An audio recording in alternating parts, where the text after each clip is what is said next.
I think Pat could tell we were a little nervous, and he said, "Hey, look, don't worry. Best guys, best guns, best training." And then he was gone. And then I realized that all my deployments, I was just drinking beer, traveling around with my friends, and that now this was serious stuff. Ginny, Tom, why are you special? I don't think we're special. And I would have to say that if you're going to rate us on accomplishments, would have to say it's our kids. Pat was special, and he's surpassed only by his little sister, Regina, who is proving herself to be something special every day. So that's what I would have to say makes us special. We believe you're special. I'm not surprised by that answer, but we believe you're special. I mean, retired from the Navy after, almost 28 years? Yes. Naval aviator. Ginny, registered nurse for a long time, right? Like, I don't want to say how many years. Go there. A couple years. I stopped counting. You stopped counting. Regina, your daughter, active duty officer in the Navy, physician's assistant, and then a title no family wants, Gold Star parents to Pat. SO1 Pat Feeks, Navy SEAL, who I had the good pleasure to serve with. And I know we'll talk a little bit about him. So we're just excited for this conversation. Yeah, we're really grateful for the friendship. As Herb mentioned, that friendship led us to meeting you all and creating a friendship with you all. So we're incredibly grateful for you both. Thank you. I'm Herb Thompson, a Green Beret and resolutionist. And I'm Corey Thompson, Herb's less hairy half and branding expert. Our guests come from various backgrounds, but one thing is true. They are special. Yeah, I feel like we're almost cheating being here because this is such august company. You've had such tremendous guests on the show, and now you have us. You guys are right up there. The way I look at it is anyone that comes on here is better than me. So, like, I always bring the show down. No So way. See, there he goes. See? No way. We're bringing this episode by Liberty Speaks. Check us out. You need a speaker or content creator, reach out to us at libertyspeaks.com. Or if you're a brand and want to work with us as well, we're looking for brands to partner with every day. Absolutely. I'm going to take it way back, though, starting with Tom. What led you to the Navy and becoming a pilot? I think it was something I was always interested in, and probably looking back, two things. My uncle, my dad's youngest brother, was a naval aviator.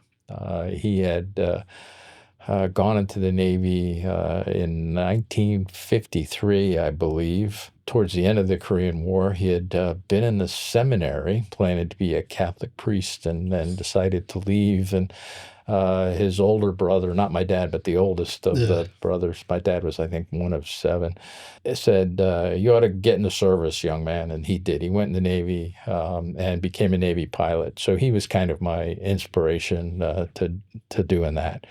And then, this sounds a little trite too, but there was this TV show in the late 50s, early 60s called Men of Annapolis. I thought that was pretty cool. So I pursued that dream. I went to the Naval Academy, graduated in 1973, and then went down to Pensacola shortly thereafter, and was designated naval aviator in October of 74. For the P3, right? P3 guy. For the most part. Simplify my words, radar type aircraft? No, it was mainly long-range anti-submarine and reconnaissance aircraft. P-3 Orion, it was based on the Lockheed Electra, which was an airliner developed in the 50s, and the Navy adopted it in 1962. It had long range, so we could go out and counter the Soviet submarine threat. And then through the later Cold War in the 70s, 80s, the P-3 in concert with the SOSUS network that at the time was very secretive, provided the queuing for us to go out and be able to locate and, if we needed to, destroy Soviet submarines on a daily basis. Learn something new every day. I did not know that. Yeah. No, So, I did mean, I? even when crazy. we weren't deployed, flying out of Brunswick, Maine, where I had my first tour, we'd be on real world Real world Soviet mission targets. along the ocean. They had the Yankee deployers and what we called the Yankee box off the coast at a certain distance, and we'd be out there and we'd be on them all the time. They'd either be a P-3 or a U.S. nuke ready to counter Right. whatever they thought that they would do. And it was similar on the Pacific coast. So. Wow. And everybody used to incredible. laugh, why do you deploy to Bermuda? Well, Bermuda, that was a hop, skip, and a jump to where the Yankee box was. Yeah. So it was, I didn't deploy to Bermuda, but we always laughed. But those guys did a lot of work and did a lot of deterrence that everybody kind of chuckled as they're driving around in their shorts and their Shorts, yeah. little scooters. And Ginny, what led you to becoming an RN? Well, I actually started out as an art major. Then I thought I would do medical illustration. And then one summer I worked in a nursing home just to, make some money. I realized they weren't getting very good care. Mm. And I thought, I could do better than this. So, plus I figured I'd probably starve to death as an artist. So, moved into nursing. And that's what I did for 30 years. And you went the Longer. opposite way, right? You went to work for an OBGYN? Well, I've done a lot of different kinds of Oh, okay. nursing. I started out on a medical floor at the University of Maryland, and we called it was kind of an indigent floor. We got all like the drug addicts, and we got all the poor people who didn't have medical insurance, and we got the prisoners from the prisons. So it was kind of an interesting population that we worked with. And I can see this. I can see this because you're a very strong lady. So I could see you being comfortable in that environment and excelling. yeah, well, I don't know if I excelled, but I guess I Better just than didn't- me. I would go home crying at the I end of didn't day know one. any better. Well, actually, the people were very nice. Hmm. When I left there and I went down to Pensacola, and I worked in another indigent hospital down there, it was interesting to see the difference in the people. Hmm. I kind of got the sense that the people that lived in the city had to be pretty sharp to survive, because there's a lot of bad stuff that Yeah. went on. Hmm. Pensacola, there were a lot of, I know this is going to sound cruel, they weren't really bright. It was sad that you try to explain why you were doing something and they just didn't comprehend. But it was good for me, to see how different people lived and, Sure. and the experiences that they had to deal with. I mean, usually the people that we got, both hospitals, because they didn't have insurance, when they came in, they were really sick. Hmm. Yeah. Really sick, and had been sick for a long time. And so that was challenging. I learned a lot. And then we moved to Annapolis. That was a whole different kind of community. A lot of rich Annapolitans who just expected you to be their waitress. And that was hard to take. I was gonna say that was probably more challenging. It possibly was in some ways. because you knew how other people had appreciated what you did. And then to come to a place like that where a lot of people who had a lot of money and it had been waited on all their lives, and I'm probably going to get sued for this. But, I'll never forget the time this woman called me down to her room, the buzzer thing, so I went down, and she's sitting there with her phone, and her family's sitting around. Hang up my phone for me. I'm like, Whoa. You stopped me taking care of somebody to hang up your phone when your family's sitting here. And when we were in Maine, then I started out working on a medical floor, and then got to be friends with the woman who did the education. And so she asked me if I would come and work with her. And I ended up going, she sent me to a program. Diabetes care was changing. They were learning how to teach people to test their own blood and then adjust their diet and adjust their insulin according to their blood levels. And so I did that while we were in Maine. So that was interesting.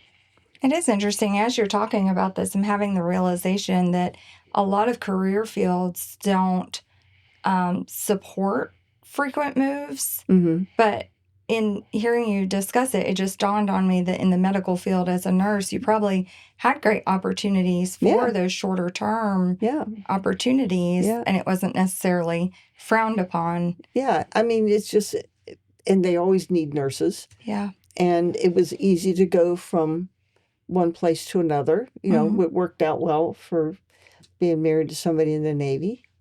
I would say, though, and you would probably vehemently agree, is that because we moved from place to place over the number of years that you were in nursing, every time we moved, you started over again. And that was a cross to bear. Sure. Yeah, that was, I could see that. That is the bad thing. You go back to the bottom pay scale. You're the newbie. Yeah, you're the newbie. You don't necessarily get credit for what you've done.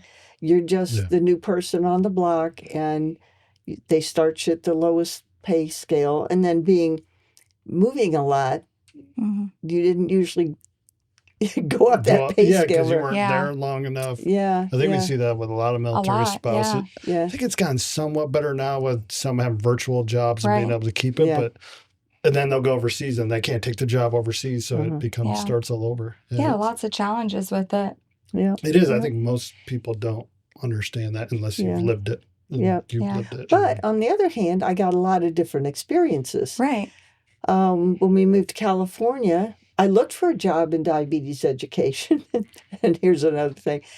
I went to this one place and they wanted to hire me, but they were going to pay me less than I made in Maine, which Maine was not a high-paying state. Yeah, compared to California. Oh, yeah, especially compared since we were now in California. So I went and talked to the preceptor, the doctor that was in charge of this whole program.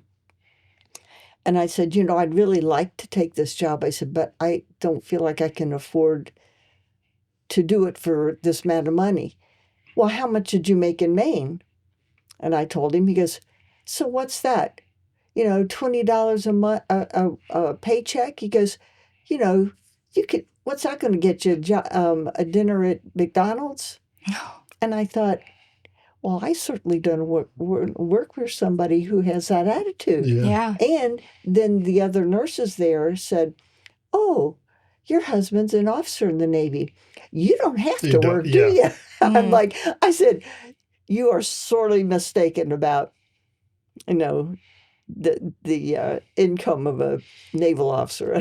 Yeah, because this was, in the late 70s. Well, we moved out to California in 82, and we had seen a little bit of a pay bump in about that 81 timeframe, but we still weren't compensated for what we were doing in the long run.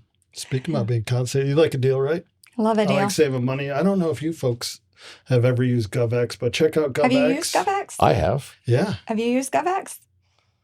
I don't think so. She's like, have we used GOVX? I've used GOVX. Yeah, we like GOVX. So what is GOVX? GOVX is for any active duty, veteran, first responder, government workers, teachers, discounts. So, nurses too. Yeah, nurses. And you get discounts, hey, 20% off here. Each brand name, like your shoes you're wearing, my shoes. They actually have a feature of open box items too, which I love perusing that. So I could get signed up for that, right? Yeah. You can. Or you can do what I do and just use your husband's login. Also, they may have some camera stuff on there, Ginny, so we may have to talk after this. Sorry, Tom. Boy. Looked at cameras. Of looking at the cameras. But what I also love about GOVX we do is they give back. So every month, a portion of their proceeds go to an organization, and the month of August is the Travis Manning Foundation, which obviously does a lot for our military community and veterans. So that's just, they do that every month. They pick a different organization and they give back. So it's just, it's really cool, and present them a check, and all just by us, the community, buying from there. Yep. So that's really cool. Well, I'm going to have to go spend some money. Yeah, go spend some money. Yeah. Buckle up, Tom. You're welcome, Sure, Tom. they have camera stuff. We've talked a little bit about how you kind of had your initial start in your career, but can you tell me about the start of your relationship? What was that dynamic like? Because I know you've shared with us some funny stories. Of like when you took Ginny home for the first time, I think is what you're going at, right? I think so, yeah. Yeah. Well, where should we start? With Miss Gertrude. Yeah. So, we'll start with my mom. My mom's brother went to the Naval Academy, and he was from Arkansas. And I asked him one time, Uncle Tate, why you came from Arkansas? Whatever possessed you to join the Navy? He said, well, my dad, his dad, who had been in World War I, said he had told his dad one day that he wanted to go to the military academy like Robert E. Lee. And his dad said, that's the dumbest thing I ever heard you say. He said, if you go in the Army, you're going to eat in the mud, you're going to sleep in the mud, you're going to die in the mud. He said, if you want a clean bed every night, join the Navy. So that's what he did. That should be their poster. Yeah. So my mother had fantasies of her daughters marrying Naval Academy guys. And so when we moved to Maryland, she got us invitations to what, they don't do this anymore, we're called tea dances. Okay, but your mom was low-key smart. This actually is making sense. Yeah, so she got us invitations to these tea dances, which I found painfully awful. What they would do is they would bring in all the girls into Dahlgren Hall, and down the middle of Dahlgren Hall was a line of sheets. And they would bring the girls in one side and the plebe boys in the other side, and then they would pair you off. See, this was in the late 60s, early 70s, and the women didn't come to the Naval Academy until 1976. So somewhere between 76 and 80, they stopped this time-honored tradition of the tea dances, and the way to develop your social graces by just meeting a girl and being stuck. Yeah, so anyway, I got paired up with this, I'm not going to say his name. Oh, not with Tom. No. No, not with Tom. But what we would do, we would come down and stay at my aunt's house, because she lived in Annapolis, and it was, you would go there, you'd stay there, and then the guys would come and meet you there when you had a date. So, and again, this was another tradition. They had what they called drag houses, because in the slang of the academy, your girlfriend or your date was your drag, because you were dragging her around. So there were numerous families in Annapolis. Like now they have sponsors. In those days, it was drag houses, because there weren't as many hotels or places where young ladies could stay. And there was a lot of, eligible guys. It was a community effort for this. Guys. So staying in, I think you guys were lucky because you had a relative in town. Yeah. but there were numerous houses, families in Annapolis area that would sponsor the young ladies to stay. Very regimented. The guys weren't allowed in. You'd be on the front porch waiting, or the front parlor maybe. But again, this was an older time, folks. Yeah. Yeah. But I said at the beginning, I've never done I'm at the age of old people. I've never done Tinder personally, but after the stories that I've heard from online dating, I'm not saying that this was flawless, but there may be some perks comparatively. Well, is one girl who had dated Tom before me, she said they were already Pre-screened or something. Pre-screened. All the guys were pre-screened. So That is true. That is true. Yeah. so anyway, No criminal records. Probably. Well, maybe. Yeah. so anyway, we were staying at Miss Gertrude's house. My date was there, and my cousin's cousin walked in with Tom, and I'm like, he's a good-looking guy. He's a good-looking guy. Good looking I guy. can only imagine back then. Good-looking We'll guy. have some pictures. Yeah. At one point, all the girls were in the kitchen getting drinks and stuff, and I said to my cousin's cousin, he's a really good-looking guy. She says, yeah, keep your hands off. Oh. I think it was a little louder than that. So anyway, so And did then you my notice cousin, Ginny? huh? Did you notice Ginny? Not to put you on the spot. Oh, way to ruin a no. lifelong marriage right here, babe. No, I what was her name? Anne. The girl I was dating was the cousin of the girlfriend of a guy in my company. So I mean, Yeah. it sounds crazy, but this would be. Yeah. We didn't have the internet. Yeah, you know? Right. Yeah. I mean, you networked, You knew who but you you knew. Well, knew she was you my knew cousin's cousin. cousins. Yeah. And So- and my cousin, she was there with Hopefully not her a cousin. Yeah, Okay, who she later married. who she Brian. later married. And then he kind of set us up. Yeah, so this was in May of 71, I think it was. And I guess the first date we really went on was December of 71. And again, the cousin's cousin said, hey, And you're still at the academy at that time. yeah, oh Yeah. yeah. You remember that hot girl? I saw her at a concert or something, and it's the rest is history. So we went on that date. I think the first time I went up to her house, because she was living up in Bel Air, Maryland, which is about 50 miles north of the city. You were going. At the time, you were at UMBC. Mm-hmm. And so, and I didn't have a car, so there's logistics. Yeah. I do remember taking the bus up to Bel Air for Washington's birthday weekend. So it was late February, it was snowing.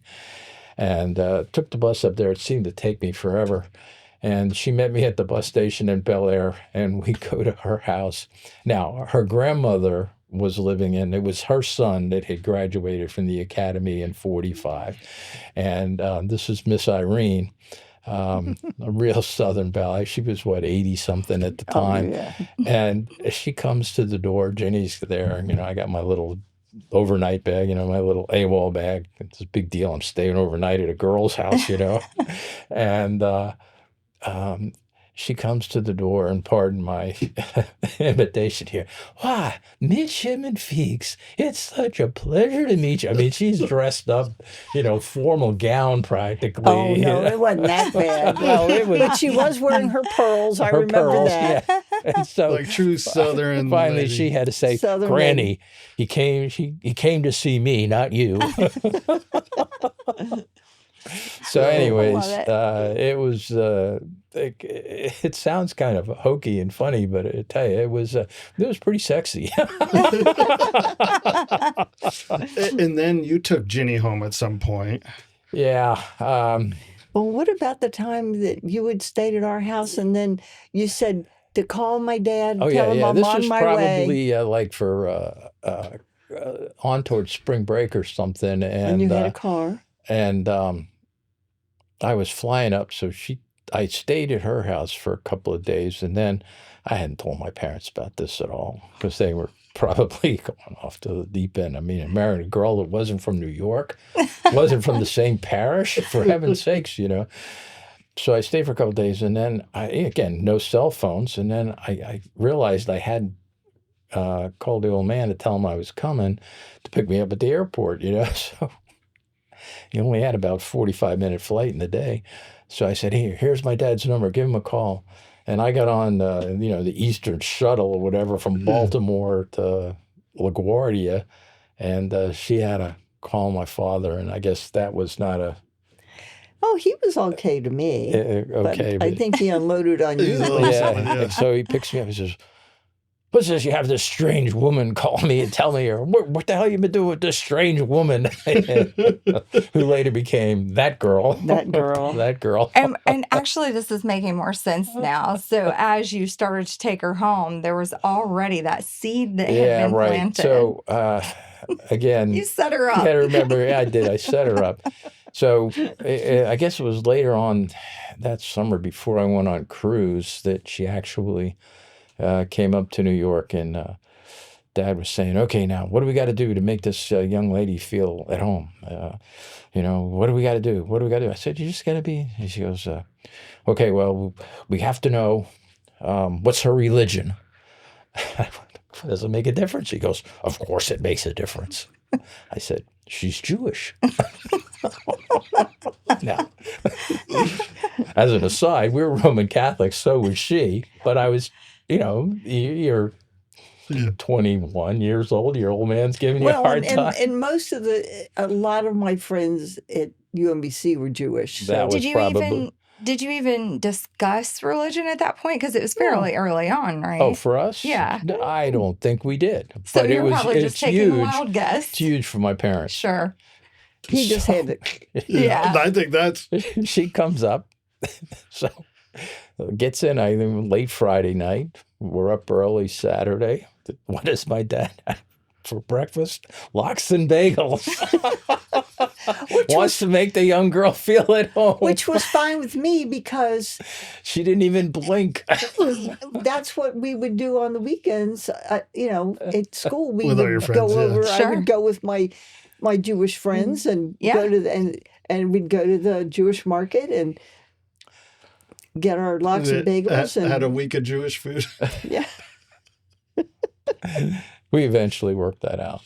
I think it'll come back maybe if we get to it, of where that might have been passed down hereditary of that kind of jokester. Yeah, So and it does sound like there's a little bit of some genes that got passed. Well, here's my dad. He liked to be kind of controlling because this was years later. Years later, I think it was probably before Regina was born.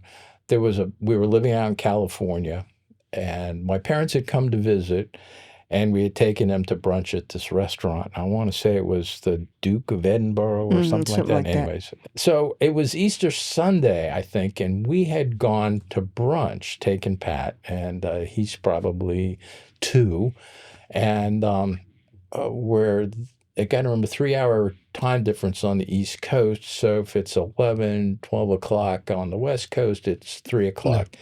And unknowns to me, my father had gotten an argument with his other 4 children over about he needed to know their location, that, they couldn't stay out late at night. They couldn't disappear during Easter dinner, this, that, and the other thing. And of course they said, well, you don't have any idea what Tom's doing. He's out on the West Coast. And the old man says, get me the phone. And he reaches in his pocket. He pulls out this matchbook, and he calls the restaurant. So here I am. And I talked, we're on, kind of a semi-alert. Yeah. And I'm just in the restaurant having a nice Sunday brunch on Easter Sunday. And the woman goes, is there a Commander Feeks here? And I go, what? Commander Feeks? There's someone important that needs to speak to you. I go to the phone, and It's my father. And he says, here, I want you to speak to your brothers and sisters. And he said, there, I know exactly where he is 24 hours a day, 7 days a week. It's actually impressive. That's impressive. I get Ginny's point on it now. I'm like, Yeah. oh my God. But I think that's a good segue with, raising kids, two exceptional kids, and Pat and Regina moving around the world, managing both busy careers. How did you do that as parents and navigate that? Oh, I think at That's the a good time, question. yeah, it is a good question because I'd probably say, in retrospect, not very well, despite how they turned out. In the dark of night, if you have regrets, one, I regret not having more kids as it played out because now Regina's kind of all by herself. But I spent a lot of time on the job. It was important to me, probably more, and I won't say it was more important in my family, but I should have had more of a balance, and you can correct. But I mean, if they needed something done, boy, I was out the door. Going to be gone a week. Yeah, I'm the guy. I liked it. I enjoyed the flying. I enjoyed doing what we were doing. I enjoyed the responsibility as I got more and more responsibility.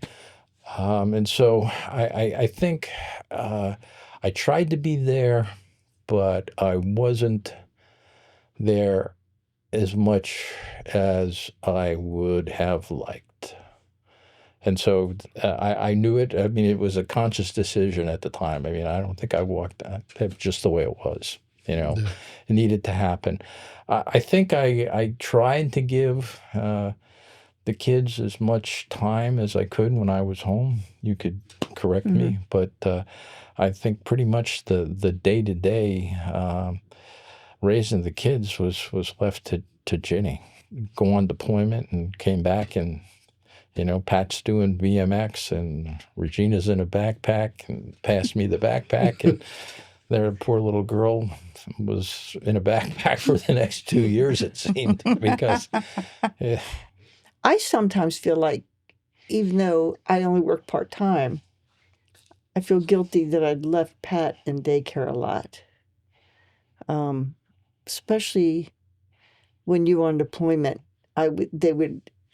What I did at Kaiser at the time, I was working Kaiser then, I was like floated to all the specialty clinics.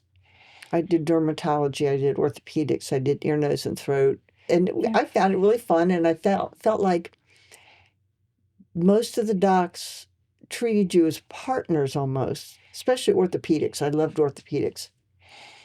So when they'd call and say, will you come in? I'd say, sure. And some days, those were long days, and I really felt bad that I left Pat there so much. I think of that, though. I've never heard a parent go, I spent too much time with my kid. I Yeah. always hear parents like, I wish I'd spent more. And like the balance of like I think I figured working out to that's how provide you're, and being with them. And yeah, you're a Yeah. good parent if you feel that way. Yeah. But I think the reality is some of that influences our kids to be hardworking and to see the achievements that can be acquired through that effort. And I Yeah. think that's certainly true for both of yours. Yeah. well, and I think, again, through those 80s and the 90s, when we were with the kids, we were with the kids. There weren't these other distractions. Even yeah, no sometimes I one's felt playing on like, the internet and cell phones. yeah, right, yeah. I mean, No. and as I look back, I said, well, we did the VCR had just come out. I mean, and so, watching a movie on a Friday night was a big deal for Oh, the whole Blockbuster family, Video. you know. Did And you the do thing is, Blockbuster? Calling out for Chinese or Yeah. pizza, Yeah. Pizza, and yeah. even when the kids were little, but that was all that was family time. Yeah. We were there, and we were watching kid movies that they absolutely loved. And I mean, Patrick, of course, Ginny had horses, and so everybody was interested in horses in the family. And one of Pat's favorite movies at the time was The Black Stallion. I don't know if you ever seen it. seen that as a movie? kid. Yeah. Oh, he I mean, loved that. I don't. And he must have watched it. We had to buy that tape, and he had this little horse on springs that would go up, and he'd ride the horse and, Yeah. flap his arms like the young man in the movie. And one day, I got this call from daycare, and they go, On base daycare. Commander Feeks, there's a problem with your son. Could you come and talk to us? I said, what's the matter? What's the matter? Is he okay? Yeah, he's okay, but you need to come and talk to us right away. So I walk in there, and there's very stern-looking people. And they say, sir, we're having a problem with your son. He says his name is not Patrick Feeks. Well, what does he say his name is? Well, he tells us very stridently that his name is Alex Ramsey. I break up laughing because that's the character of the In the Black movie. Stallion. Yeah. He thinks it's Alec Ramsey. And they go, he's refusing to respond to any, prompts of Patrick, or he says his name again. Are we Well, sure? this is during a time where kids were like disappearing. And Getting yeah, so this kidnapped. is like mid '85. There's a huge scandal in daycare out there in California. The Martin family or something, they had made kids disappear. They had abused kids. Oh my gosh. It was huge. And so, So this they're is, thinking you've kidnapped this child. they've kidnapped Yeah. this child. Oh my gosh. And so, here I was am. just putting it together. No, Oh my yeah. gosh. They think I kidnapped this kid and brainwashed him, and they're saying Wow. he's mine. So no, it's about the Black Stallion, and that's like, what? The Black Stallion, they think, oh, is this some kind of code? And I'm going, no, Walter Farley books, Walter Farley. And it was like, man, I just had to talk my way out of that one. Wow. So I'm still not sure that, I still think there's some child care workers that think that this guy, he's put one over on us out there, because Pat, That's how he was he's as a kid, 4 or huh? 5. Yeah. He could be straight-faced. I'm not saying he could tell a story, but he could tell a story. Yeah.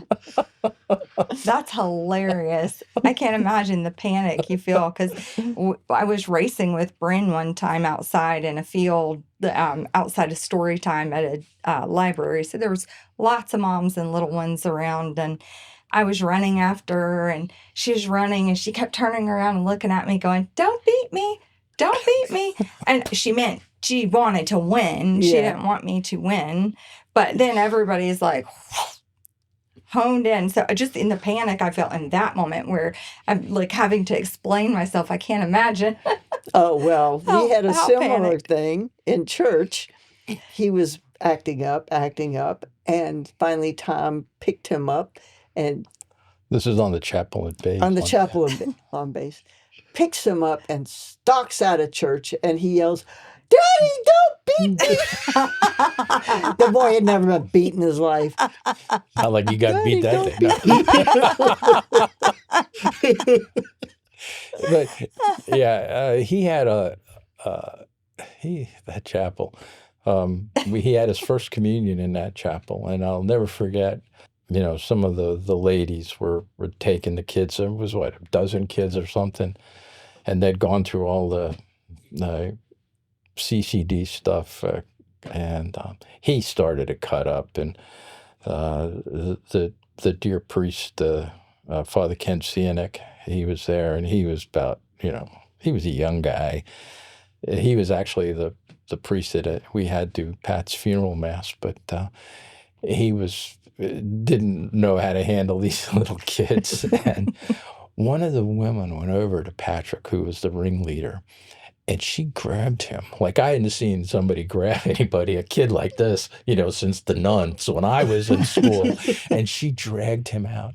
And I don't know what, she's brought him back. And he was like angelic. And I said, what did you say to them? And she said, sir, you don't want to know. Oh, Did God. Pat want to be a SEAL like at a young age? Did you guys see that, or? Yeah, he his first, and this is again my fault. He was riding his bike. We'd kind of moved on because Regina had just been born, we had one of the families next door was kind of doing daycare because we had worked it out at this particular point where Ginny would work from what, 3 to No, 9 or 5 something, or 5 5 to to 9. 9. And so either it would be, maybe 90 minutes we had to cover. And so the folks next door were kind of keeping an eye on him. But he had crashed his bike, and they said he whacked his tooth and it's bleeding. So I came home and ran him over to the clinic on the base, and they looked at it, baby tooth, it's okay, great. I probably should have just done it myself, but kids bleed, and he's Yeah. 3.5, 4. Mother's at work. He was weepy, and I took him to the Navy Exchange, and at the time, these little G.I. Joe figures, not the 12-inch ones, but the but little the legs on. 3.5-inch ones or whatever, were a big deal. And so he had a couple of them, but he wanted one. And he said, but I want the toughest, meanest one because I want to be tough and mean. And so we're looking at the little back of the cards. And I said, oh, look at this one. It says the meanest fighter in the U.S., a Navy SEAL wetsuit. Tom, you shared a little bit, and Ginny, a little bit about him joining. What was it like the first time, once he's made it, he's in, the first time you heard about him being deployed, or did you all know? And Oh, yeah. We had gone out for his graduation from SEAL qualification training in May of 2008. And then it's June. He's going to Iraq. It was he was assigned to SEAL Team 3. They had already been on deployment, and he's going out with a couple of new guys and then other guys that had been delayed for whatever reason or had gone on leave and come back. There's about a dozen guys going. And at the time, again, this is 2008, the Mac terminal was in Baltimore. And so the boys had flown out from San Diego with all their stuff, and they're moving through the airport, and we'd gone up to kind of say last goodbye. Pat could tell we were a little nervous, and he said, hey, look, don't worry.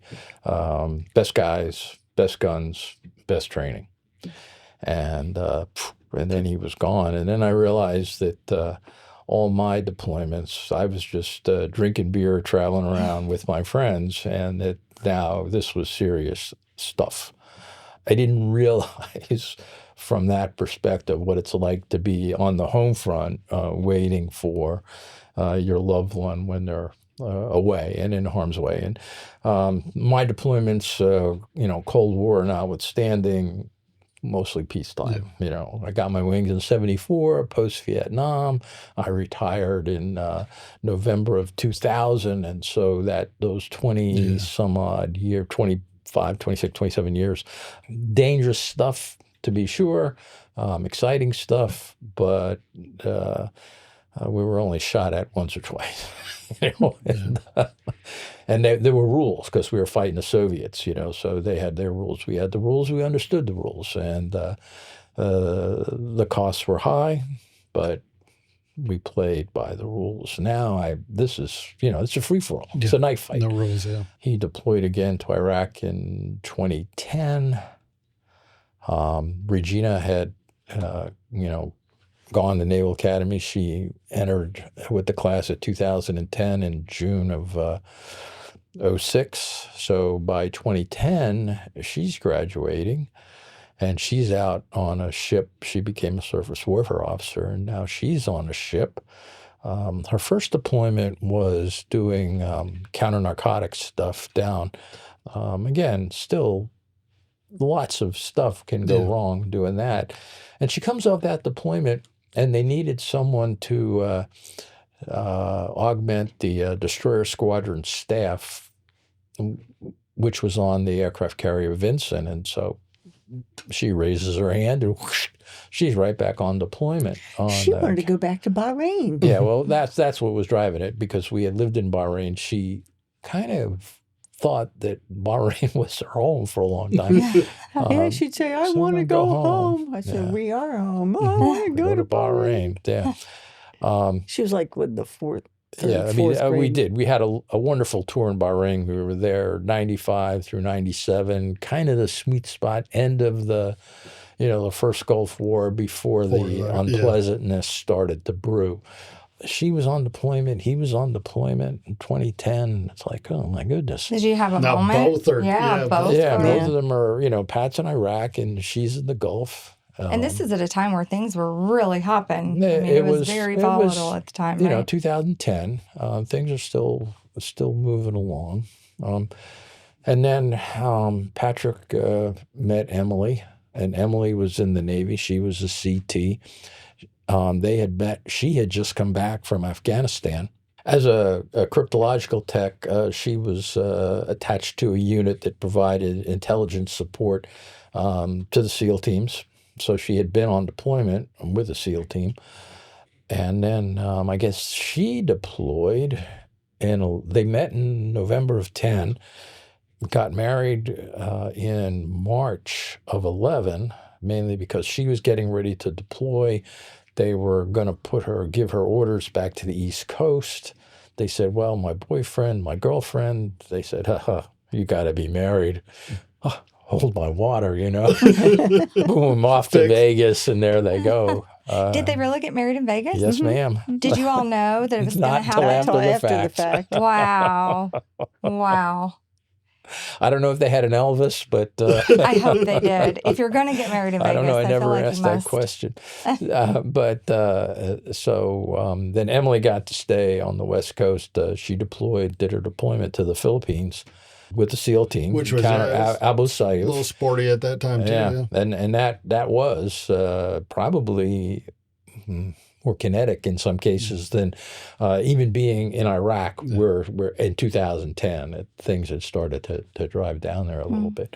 Well, it was interesting because when we were up there in Maine recently, we were talking about her deployment there, and she said, and I was the only woman. Yeah. And it was a Muslim country. And so there was some people going, I forget who she was talking to that said, you were there in that area and you were the only one. Oh, it was another Filipino. Yeah. That knew about that. That's a rough part of the country. Everybody thinks that, Philippines, a Spanish colony. Well, they've also glorified it on a lot of like the travel channels. Condé Nast, they do all these beautiful spreads. They don't show. Well, it is. Right. The north part of the Philippines is, but you get to that southern area that's has been Islamic is not exactly the most comfortable area. Yeah. Yeah. So definitely is. And what's it like now facing deployments when? Boy, I'm stumbling because it's hard. I thought it was hard with Pat, and I worried, but I felt that Patrick could take care of himself. That the very fact that he was a SEAL gave him a certain immunity. Again, I fall back on his mantra of best guys, best guns, best training. Bulletproof. And bulletproof. Yeah. We were abruptly shown that that's not the case. And so, Regina, she made another deployment on a ship with Gridley in the 14-15 time frame, again to the Gulf. And that was an 11-month deployment for them. That was a long one. She came back, and at that point, she kind of made this decision that she wanted to make a change. She wanted to move into the medical field. And initially, she thought about becoming a physical therapist. Her first try to get into a PT program was not successful. Then she said, or folks started to say, you can do a lot more as a physician's assistant. So she refocused on that. And then I want to say, the clock is ticking. She had left the ship and gotten her next set of orders was at Naval Special Warfare Command, which is the parent community for the SEALs out there on the West Coast. So she volunteered to take this JSOC deployment. And so she went out to Fort Bragg and did some screening stuff. And Was that hard for y'all to? it was unusual because it was out of the rotation. You know, she's not going to be on a ship. Now she's doing with Pat. It's in Jordan. You know, today Jordan's like threat level will be way up there. Again, she was always very circumspect on what she was doing, and I guess that's another funny part because she is like Miss OPSEC. It always has been. I mean, Pat practiced OPSEC, but again, as a JTAC and a comm guy, he had the sat phone. I'd hear from him every day. You know, hey, how you doing? Oh yeah, you're doing great. Yeah, hey, I gotta go. No problem. You know, 5-10 minute or 10-second call. Maybe we'd talk for 30 minutes another day.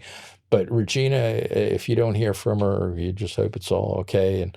And for instance, back when she had finished her first year at the Naval Academy, she was a oceanography major. And at the time, oceanography students had the option, or they could volunteer to take this internship with the Navy's Marine Mammal Program, which was working with the dolphins and the sea lions. And she got selected for that.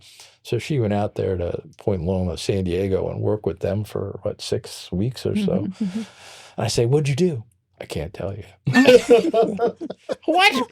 You work with Flipper for 6 weeks and you can't tell me? But then the big joke about that whole trip was Pat picked her up and they were going to Point Loma, and she was supposed to stay at the BOQ. The BOQ. So we get this call.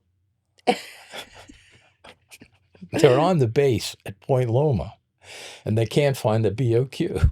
So what do? You call your dad. Dad, where's the BOQ at Point Loma?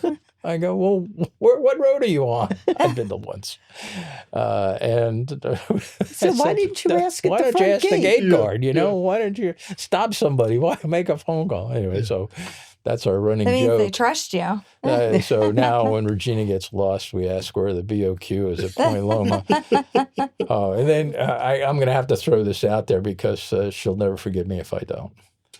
Back when I was a young JO, after I got my wings, I was an instructor at Pensacola for a couple of years. And then I had a tour at Naval Air Facility, Washington, which is a whole nother story, but it was a great learning experience for a JO. But when I got there, everybody was in a buzz because one of the 05 pilots was being threatened with captain's mast, Article 15. And what had happened, they were on a trip, and this guy was an old-timey, hard-drinking, hard-partying naval aviator, and he had somehow found himself in a house of ill repute, and it was raided by the police.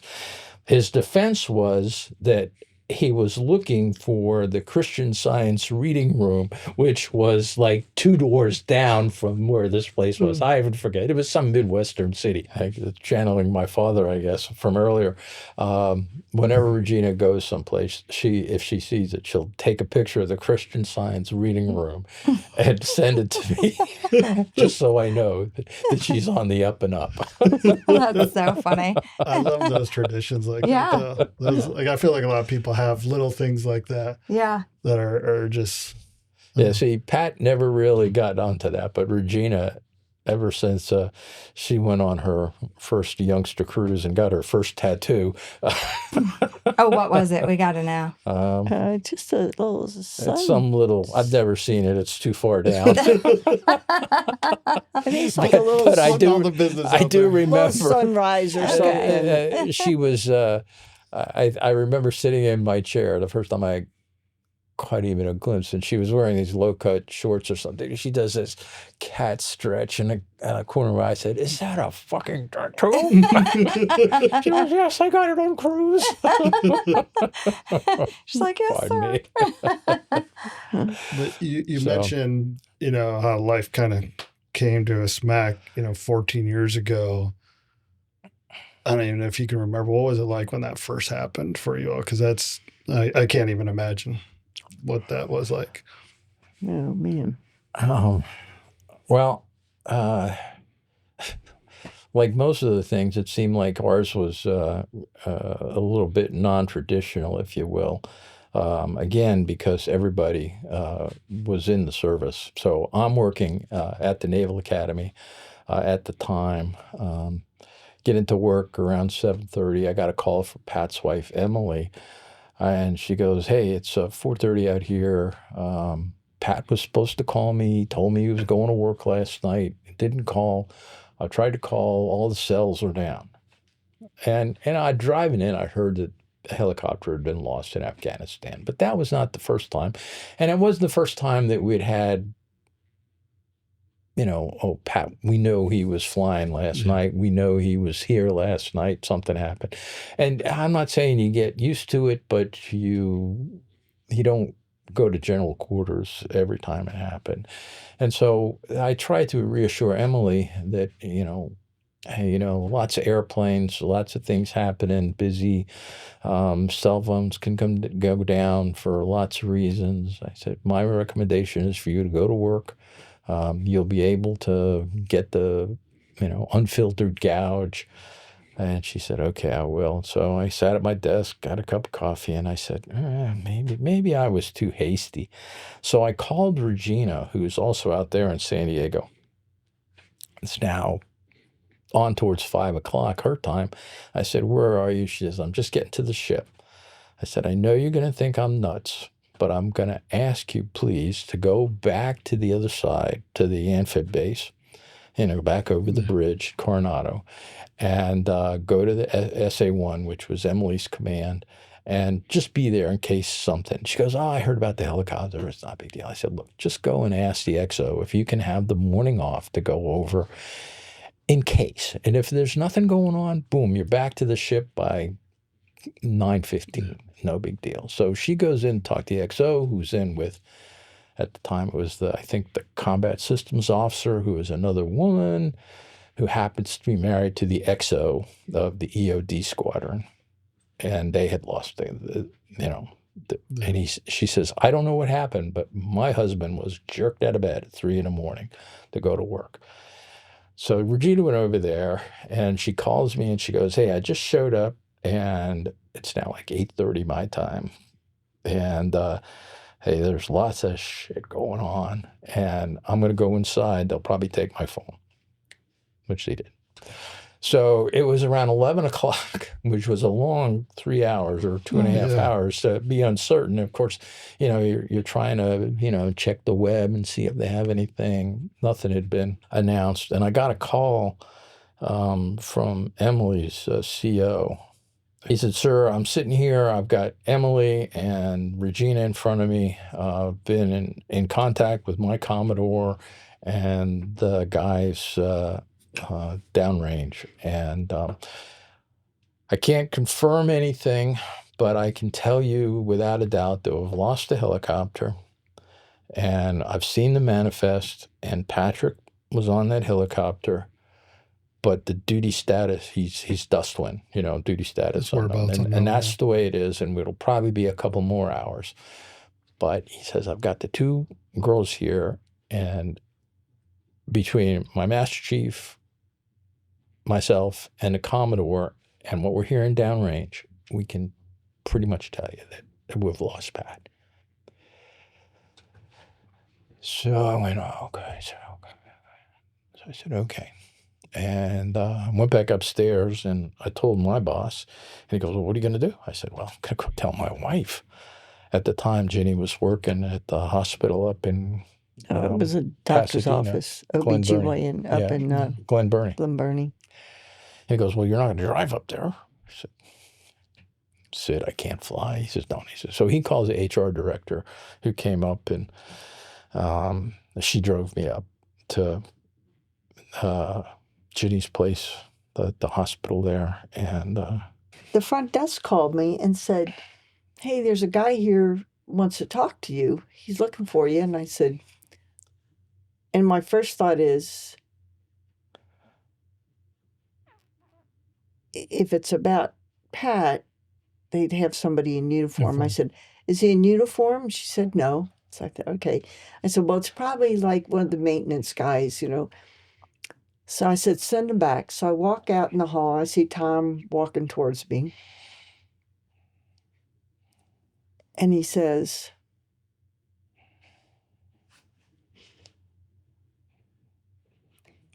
he said it was Pat. He said he didn't make it.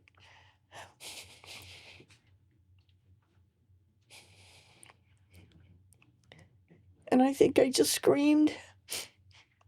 And I think you kept me from falling to the ground, if I remember correctly. Well, we hugged you for certain. And so the other people there in the office, they kind of walked us back to the, and I heard Dr. Repka say, it's her son. Because I had told him about the helicopter. And I said, but I'm not going to worry about anything until I know I have something to worry about. So they took us back to the little cafeteria area. And shall I wait till she comes back? Yeah, I think she's giving you a tissue. Thank you. And I'm sitting there. The first thing the nurse midwife says to me, do you want me to give you something? And I said, no. I said, I'm going to have to deal with this in real time. She said, you want something to sleep? I said, no. If I'm meant to sleep, I will sleep. We were there for a little bit, and then we drove home. So we probably got back home about 1:30ish or so. And then I guess it was about 3:30 in the afternoon that the official Keiko party showed up. One of the officers from the academy, Rob Calhoun, a senior enlisted SEAL that was there, Kevin Stark, who had been one of Pat Spudd's instructors, it turns out, lieutenant that worked for me, and the Catholic chaplain were there. And so those four guys kind of broke the official news. And there was some play, you know, how did we find out before the Keiko? And I think Naval Special Warfare guys, Group 1, took a little bit of heat. But I think that from our perspective, that knowing earlier was certainly better, even though it, you know, kind of violated the protocol. And I think because we were smart enough, I don't know, smart enough's not the right word, just savvy enough about how the military works. Yeah. I mean, we weren't calling people. We didn't tell anybody until we got the official Keiko notification. And then it took us a couple hours, I think, to kind of get our stuff together and then start, you know, making phone calls to notify family. And the girls flew in Friday, both Regina and Emily. They came with a bunch of SEALs and a few other folks. And after the Keiko folks left, about an hour later, there was a knock on the door, and it was a SEAL commander that they'd sent over from downtown to kind of stay with us. His name was Russ Giraldi.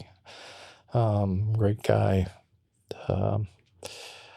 So, I mean, the SEAL community made a tremendous effort to provide us with any support that we could need. And if it wasn't official, the Navy SEAL Foundation stepped in and provided per diem, if you will, for a lot of Pat's teammates and friends to be able to come out and help us. And that you know, to listen to the stories, to listen to laugh, joke, cry, you know, listen to some of, again, the funny stories, the frightening stories that they were able to give us. Helped us through that time more than any drug or anything else. And so it just really, the Navy SEAL Foundation really helped us out. And I think we were all this administrative stuff we're working on, how we're going to, do the dignified transfer, when we're going to do it. Is it going to be this week, tomorrow, the day after? Goes Because if back and I forth. can, Tom, because there's the emotional component that's giving me goosebumps and I'm trying to hold together. But then there's the logistics and everything else that is now has to be Yeah. Well, decided, right? one of the things that really helped us was, again, it was a knock on the door, go to the door, and there was, I forget who the guy was from, but it was Cindy. He was a Red Cross guy too. Was he? Yeah. So Cindy Ryan shows up at the door and she says, "My name's Cindy Ryan. I'm from the Red Cross, and we're here to help you do whatever the Navy SEAL can't do for you." The media came on Tuesday. We did a couple interviews. Right. And so in the meantime, because we thought we were going to go look at funeral homes, she went on and looked and came back and she said, "I think Calais down the street," which is just down the street from us, would be the best. So we went with that. And then she arranged to have buses. Well, it was originally going to be one bus to take like all the team guys down to the funeral, down to Arlington, because that way we wouldn't have everybody trying to drive down. And so she said, "Give me a list of who all you want to have on the bus." I said, so I'm going over Tom's family, big Irish Catholic family. And they were, I'm making the list of just his family. I said, "How many people will fit on this bus?" And she told me, I don't remember what it was in that, but I said, "I think we're going to need another bus." So she was able to do that, get another bus. Yeah. Then she went down in American Legion and set up with them to do a reception after, because she said, "And what about the reception?" I'm like, reception? So many things to think about. As you're processing losing. Yeah. Right. So she said, "I'll take care of it." And so they did so many things. We had meetings on that Saturday when Emily was there. It seems like they're asking you questions that who gives a shit, It's like, what do you want on the headstone? But that stuff takes time and you can't wait till the last minute. Sure. And there does have to be some thought to it. Which you go, I don't care, but somebody is going to care, if not today, 2 months from now. And so you're worried about that. We're trying to work out the logistics, uncertainty. Guys are making phone calls to try to figure out when the dignified transfer is going to happen. Who's going to show up? Who do you want to show up? Anybody you don't want to show up. All these little things are just like endless questions. So in that moment, Pat still found a way to make you laugh. We're seeing all these pictures of Pat, and we're laying in bed. I don't know if it must have been Saturday night, or maybe it was after the dignified transfer. We'd come back from Dover. It was very late.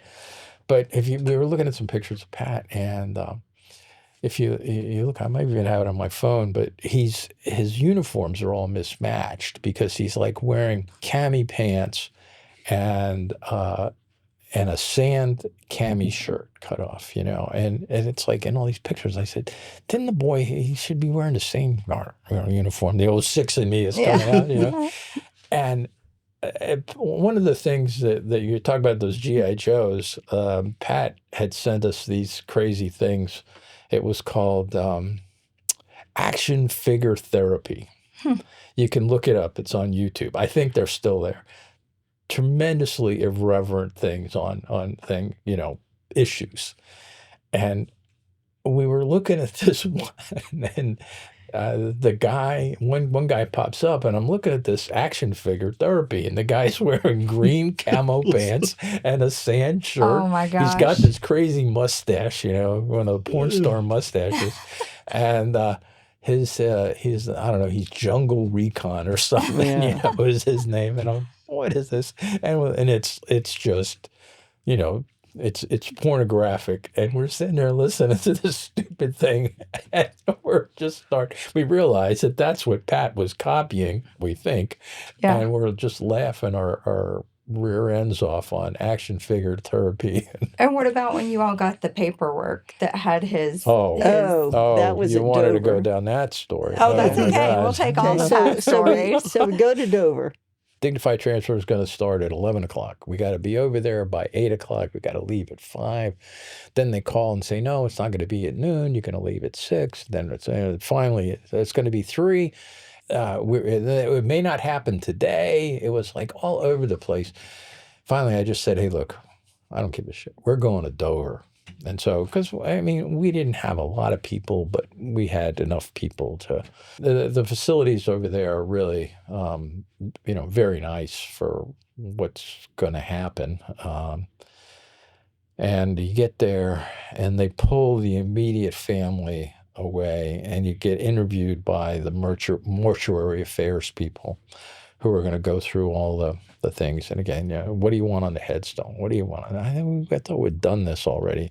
Well, we're just double checking and this, that, and the other thing. And so it was a young Navy E5 who's doing the interview, very accomplished young lady. And she looks at me and she looks at Ginny. She looks at the paperwork. She looks at me. She looks at Ginny and she goes, and you're his parents? We go, yes. He goes, he says he's Native American, and you don't quite look Native American. I go, oh, God, there we go. He had obviously checked the box that he was Native American. I think they've since changed it. Now you're, white or something.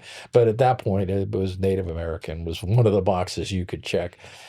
And he figured he was a Native American. God damn it. Oh, Alec. What was the guy's name? Alec Ramsey. Alec And Ramsey. we told her, well, you'll have to change that. She said, we goes, can't you change can't. it. That's the I way said, it he's is. not a Native American. Yeah, but we did. We got a couple of things from Native American organizations. Let's see, is our Native American seal. We just kind of went, no, we'll just ignore that one. It's like, what do you say? Yeah, so again, some of the stuff is funny at the time. It's just so gut-wrenching to go through it. And it was hard enough that if we were not there, I think it would have turned into a real soup sandwich. I'm still aghast at the number of administrative details that needed to be taken care of. And now, in many cases, you can just say, hey, do whatever you want to do, leave it to the CAICO, and it's probably the 90% solution it is. But it can... Well, there's like a huge thick binder. Oh, yeah, the binder. We still got them. Yeah. And our guy, and that, again, that was the other thing, because Patrick had not changed his will, had not changed his record of emergency data, that I was the next of kin, legally, not Emily. And Could you share what that does? Because this happens, like we've talked, more frequent than it should. Mm-hmm. Right. And it causes some issues. And it sounds... legalistic and dancing on the head of a pin. But on that head of a pin depends a hell of a lot. It can make the difference on where all your SGLI and your veterans benefits go, life insurance, other insurance policies. All that stuff is delineated by the record of emergency data and a will. Sometimes they contradict, but most of the times they do. Pat hadn't changed it through, I'm going to say, a series of missteps. Emily had said at the last minute, I don't know what I would do if you were killed. And either she said it or he said it. Well, we'll just leave it the way it is. My dad will know what to do, which is fine. I know what to do. She knows what to do. We know what Emily wants. We know what Patrick wants. But the U.S. government, the Internal Revenue Service, all has a say.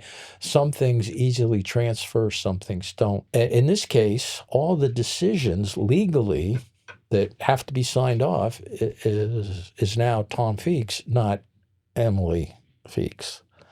As much as we would like to give it to her, it's just we can't accept it. It's just the legalese, and that's the way it is. So, I've kind of preached this before, and I've preached it since.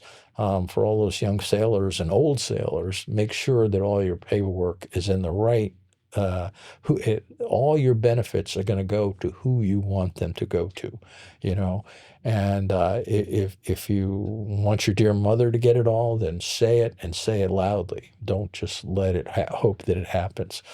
In some cases, that initially that caused some friction because Emily made some assumptions, and if you're not totally clear, like we wanted to be buried in Arlington. Luckily, she agreed with that. She wanted him to be cremated. Because she said that he had said that's He what he said wanted. that he wanted to be cremated. It Which was is not fine. delineated anywhere, and she thought because we were Catholics that we wouldn't want to do that. And of the 11 men that were killed in the helicopter crash, I believe that Patrick was the only remains that was not burnt. No, I think the pilots weren't. The pilots weren't, okay. But it was like It was where the he guys was in the sitting. back. Yeah, he was leaning. It was H-60, so he's leaning, talking to the pilots, looking out their windows, looking out the side windows. So the other The guys that Americans were in the back. and the Afghans, they were all burnt. We would have to come to a resolution of that, and it happened in discussion, and some of it was contentious, some of it was not. We were able to it took us a couple hours, I think, to beat out exactly what we wanted on the headstone. Yeah. Because this, that, and the other thing. I've heard horror stories that somebody didn't have those conversations, and certain things that you would just go, who cares, was left off, but it made a tremendous difference to somebody important to that person's life. It was most of Friday and all day Saturday, and we're finally determined that we're going to go to Dover on Sunday. And I went upstairs and I laid down, and my phone rang. And that's just Minnesota. Who the hell do I know in Minnesota? And this guy answers the phone. He says, "Hi, my name is Pat Spihar. My son was killed a year ago in extortion 17." And I, "Oh, yeah, man, that's great." He says, "You got a few minutes?" I said, "I'm exhausted. I just need to sleep." And I kind of hung up on him. It was a little short. And I lay there and I realized, you know what? That was a mistake. That he reached out to me for a reason. And it's like, God saved me, and the boat comes by and you ignore it, and the helo comes by and you ignore it. God, why didn't you save me? I sent you a boat and an airplane. Why the hell did you do something, So I called Pat back, and it did. It made a difference. And I realized at that point in my life that going forward, that I'm going to have to, as uncomfortable as it might be, to reach out to other people. And even if to your credit, they smack you in the face, like I did with Pat, just say, "Yeah, okay, I understand, buddy. I'll call you back." And I think that has it's helped me. I think it's helped you to kind of accept and grow into this, terrible loss. And at least unite with other folks, And again, went to Dover. It was a tremendously long day. Lots of folks came to, pay their respects. Chief Naval Operations was there. Admiral Sean Pybus, who was WARCOM at the time, was just tremendous. They were tremendous. They came because they had put all the families in this one big room there at Dover. And Admiral Pybus and his folks spoke to everybody in that room. I mean, they went person to person. They talked to my brothers, my sisters, all the cousins. Yeah. Talked to everybody there. I'll never forget that. That was amazing. Amazing, I think, on his part. And those little things, people, I can't say it makes you feel better, but it does. matters, It right? warms your heart that they really care. I mean, you really it could. I think Sean really cares. I know the guy. I've gotten to know him over the last 14 years, but it might have been a sense of duty, but it was a sense of I love these people because I'm part of this community, and I want them to know how special that is. And I think he really imparted that just by his presence and way to do. So again, that's what I've tried to do. I know that, some of the other services, the Marines, in some cases the Army, not Special Forces, but it's so big and the casualties can be so many that it's so difficult to do on a personal basis. But it is, if leaders have the opportunity to do that, it is so important to get out there and make that connection. When one of the first guys to get to the house that night after we got the news about Pat was his good friend Will, who was a Marine.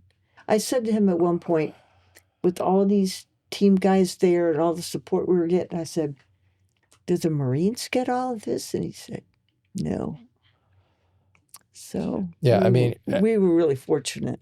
that Thursday, it was a Thursday, Pat was killed. Will was up there. He was stationed down in Hampton, Virginia with the fast Marines down there. He was up in a shot. And he was, what I jokingly say, a high school drinking buddy of Pat's. But he was up in a shot, and he spent the next 3 weeks with us. Shortly thereafter, two of Pat's Naval Academy friends, Mike Deal and Christine Toronto, came up there, both stationed in North Carolina, and they pretty much spent the 3 weeks with us. I remember something that stuck out for me. My friend Clay Bowen was killed in 2009 in Afghanistan, and we went out to his mom's house in San Antonio. And it turned into a week of debauchery. Like, just people passed out on the grass, drunken. And I was at one point, I think his mom's name was Risa. I was like, "Hey, you're probably ready for us to go, huh? This is kind of much." And she was like, "I don't want you guys to go." Yeah. I'll never forget it, because she's like, I still feel I'm hearing get goosebumps. But it was like, and I mean, it was a, for lack of a better, shit show of just drunkenness of a bunch of NCOs from the Army. And it was... She was loving it. And we had a nonstop supply of beer, and and our neighbors were fantastic. I mean, guys would come up, and I think there was one Eric Moran, who's a retired Air Force colonel. He kind of organized everything, but there was one guy who was an Air Force Academy grad. He said, "Well, what do you need?" Well, we could always use some ice. Twice a day, ice would show up. Every cooler for the next 3 weeks. We never had an empty cooler. And I mean, beer would show up, but the ice never waved. And, it was amazing. And I had to laugh. The trash, the trash would disappear. Yeah. It would say, "I think we're going to need another recycling bin." Boom, recycling bin. And then they'd be empty. It was like, I don't know who was doing all this. Yeah, but at one point we had to laugh because my friend Mary, who just recently passed away, called and said, "What can I bring?" And I said, "We can always use ice." And she shows up with one little bag of ice. And all the guys just thought it was hysterically funny that she showed up with one little bag of ice. Yeah. I felt like, I will start crying again. Every time one of those guys left, I felt like they were taking part of it with them. And like there was nothing left for us. But that was really but especially with that last guy left, it was like, I just felt so empty. And that was a tough part. Yeah. But the Max story,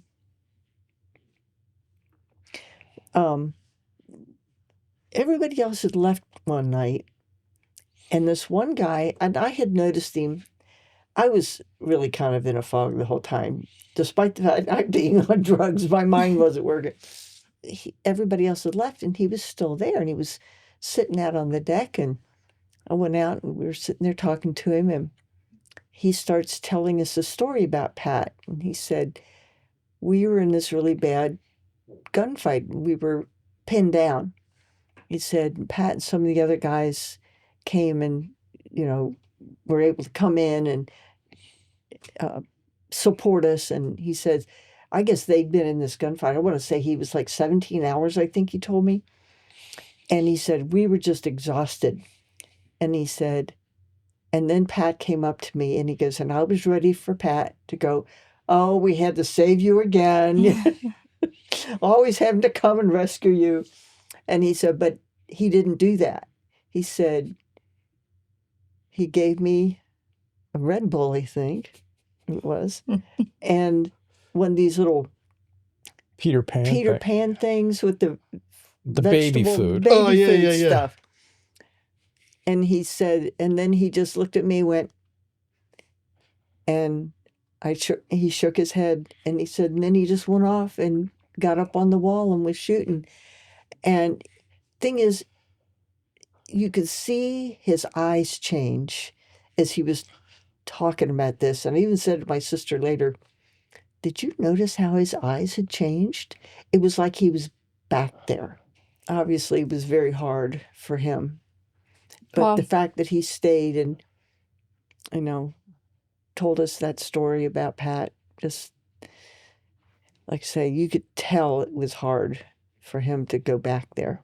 But it's probably also just as much healing for him. And I know I've seen it with you.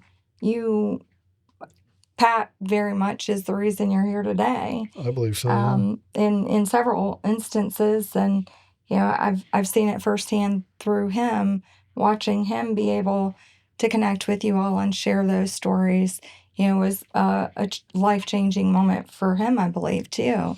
So I do think that there's so much wonderfulness in the fact that you're open to receiving those stories, too. Yeah. Yeah. Why don't you tell that story? Is that okay? Yeah, I think he probably saved me multiple times. The one time is not as heroic that we were this long mission for 10 days and I got paired up with Pat a lot, or Pat got paired up with us with our commando mission. And the non-heroic part was they were on Overwatch. We had moved into a village and I and Joe, my buddy, were taking some commandos and going to hit this village. We should no business doing this. It was they just used a whole company, big forces with aircraft and everything to hit it a couple days before. And as we were the last cover and concealed position, basically going to kick in the first door, Pat said, abort, abort, abort. And I was like, what the fuck? Okay. So we abort and pull back out. And it turns out that the Siege of Sodom, so Special Operations Command in Afghanistan, did not know we were out on this mission because it was hit on slide 85 of Kanab. And by Pat calling up the mission like he would normally do, hey, they're kicking off, whatever the code word was, we didn't go. So I think that was one time, who knows what would have happened, because we just had 30 dudes and 2 of them had passed out when we went over the ridge line. But the other time was... So explain that a little bit. That means there was no one we had available. We had no support. It was air support. Pat and I think the other cell might have been Greg, and 2 commandos with machine guns we left up on the high ground, and us 30 or so, whatever, we're going down on the low ground and going to gain a foothold in this village. And we're talking a multiple kilometer long village. We had no business doing it, but probably was too stupid to realize it at the time. But by him calling it up, it got known, and then they squashed it, which at the time I was mad about. But then, because I was like, why did you call it up? He's like, it's what we do. I didn't know we weren't supposed to. And I was like, well, I didn't know either. But but the heroic part, I do believe he saved my life or saved some holes for me, was that ambush that we get hit at, which was actually a couple of days before the incident I just said, was what I'll call a Polish ambush, because we were getting shot at from the left and the right, and I was the ground force commander with about 200 Afghans. I think we had maybe 10 Americans in the convoy or so.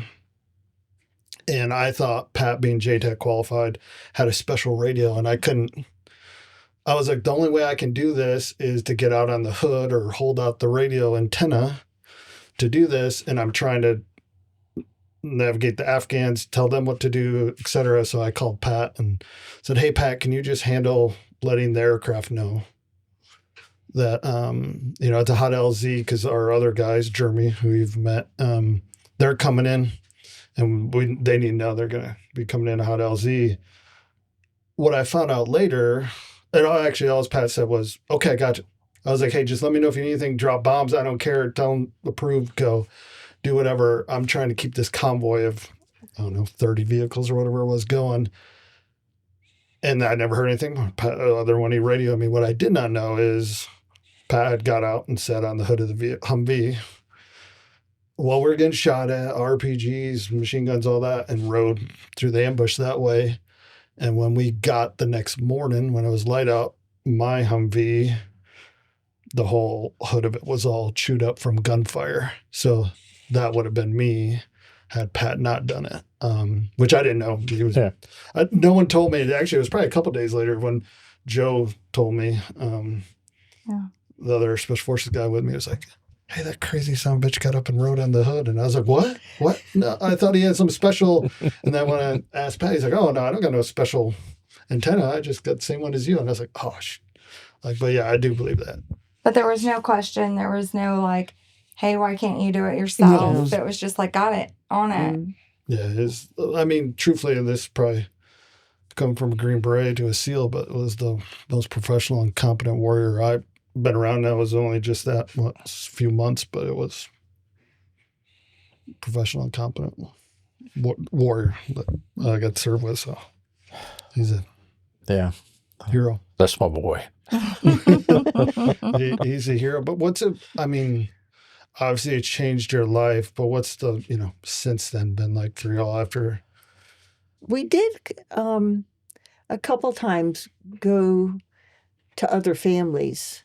The first time that we really got involved, well, certainly after Pat was initially killed, we made some phone calls to Matt Cantor's family. Yeah. And Matt was a young SEAL who was killed in November of 12 in Afghanistan. And it seemed like right after Pat was killed, it was like Did seem they awfully lost soon. Pat, they lost Matt, Kevin Eberts. Then there's the Job Price rather. Ryan Job passed away shortly thereafter. There was just a whole series of SEALs that. So we had talked with Matt's family. Yeah, but it was interesting because we talked to him at his memorial, and I thought they didn't really, it wasn't clicking. You could see. So I didn't really expect to have much more interaction with them because they were just, I don't think they realized what we were there to offer.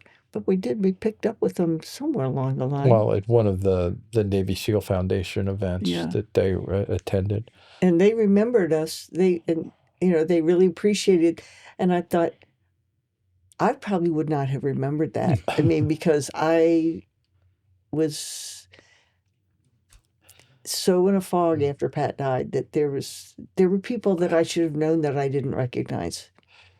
It was really bad. I felt like I had TBI and trauma. It does so much to your mind, and then you're not sleeping, you're not eating. And I really felt my mom had died in June with dementia, so I was feeling of like that year just before Pat. Yeah, and so I really felt like I was having like early onset dementia. I couldn't start anything, much less finish anything. I felt like it was non-functional. And one of the things I did do is I decided to go back to my riding lessons because my trainer would really make you concentrate. So I did that. And the first time I went back, there's another lady there who I didn't realize at the time, but she lost her husband years ago in an aircraft accident. And she came up to me and as I was putting my boots on, and she said, "How are you doing?" And I said, "I'm a fucking mess." I said, I can't remember things. I can't, I'm a mess. And she said, that's normal. She said, it will get better, but that's normal. And she said, just don't go back to work right away. Don't try to do things that require a lot of detail. It'll gradually get better. Mm. And that was the best thing anybody said to me, because I honestly thought I was having dementia. I mean, it Yeah. was so bad. Then the next thing I did, this was later, like a year later, is we got the puppy, we got Sam, and I started doing agility with him. And I'd first get there, and the trainer would give us the course, and I couldn't get halfway through the course without forgetting where I was Really? going. And I thought, this woman probably thinks I'm just retarded, because I could not get, and it wasn't a big, it was a little, it wasn't a big area. It Yeah. wasn't big courses. It was just small courses. And I could not remember how to go from here to there. And so that it helped me a lot with my Yeah. memory, because I had to really start learning to remember these things Mhm. I went back to work. right I wanna away. think, right after the funeral. So I was at the Naval Academy, and I was teaching, and I was shocked that I'd missed 3 weeks of school. And so I go into class, and I'm sitting there or standing there and espousing my, great thoughts and this, that, and the other thing. And then I'm looking at these kids, and I'm going, some of these kids are going to die. Mm. And, I kind of understand that. Here you are at the Naval Academy. The chances are pretty good. I never articulated it to myself in that blunt a term. And I got really kind of scared, and I said, I'm not certain I can do this anymore. And so I talked to one of the other instructors, one of the old hands.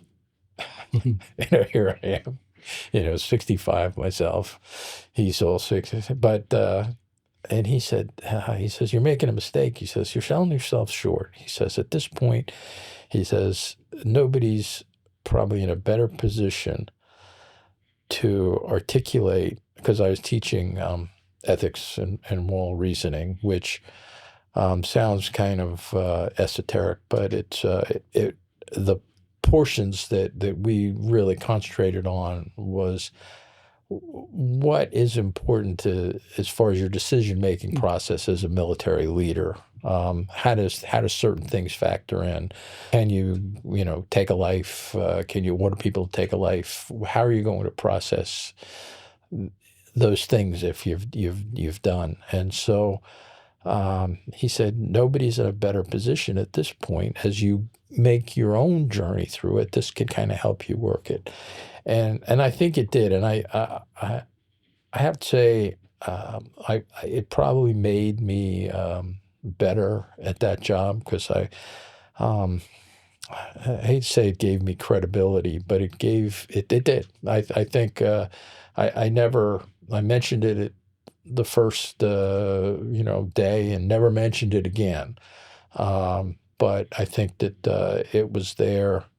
And I still hear from a lot of kids that I had, back in that time frame, 14, 15, 16, that say, hey, that was some of the best lessons I ever had in my 4 years at the Naval Academy. So I feel pretty good about that. And I was out in Coronado for a change of command and a memorial service for some of the SEALs in May. And I was there with my daughter Regina, my daughter-in-law Emily, and one of their friends, and we were at this Mike Hess's. It's a taco beer brewery thing there in Imperial Beach, and we're having tacos and beer and whatever. And this kid comes up and says, "Hey, aren't you Tom Feeks?" And I said, "Yeah." he goes, "You don't remember me?" And I said, "I remember you. You sat in the back of the classroom." And he said, "Yeah." And he just went on, and here in front of all my family, he's telling them what a great instructor I was. So, I mean, it got pretty pumped up. And I think that the girls were impressed because they thought everything I told them was a bunch of The crap. crap, yeah, wow, it's actually true. He really did do that stuff.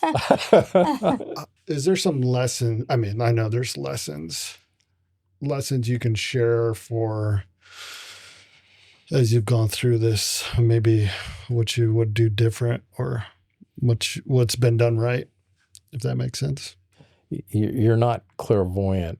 And I think there were times when I'd be exhausted and worn out and, just frazzled with grief, and she'd be the same. And there was nothing I could do. I didn't have anything else to give. And in a relationship, when you get to that point, you go, man, what are we doing here? Well, you're both going through some really difficult stuff, and you certainly want to be mutually supportive, but there's going to come a time, especially with something as traumatic as losing your child, that you both run out of gas at the same time. Or it's inevitable. You're hoping that Definitely.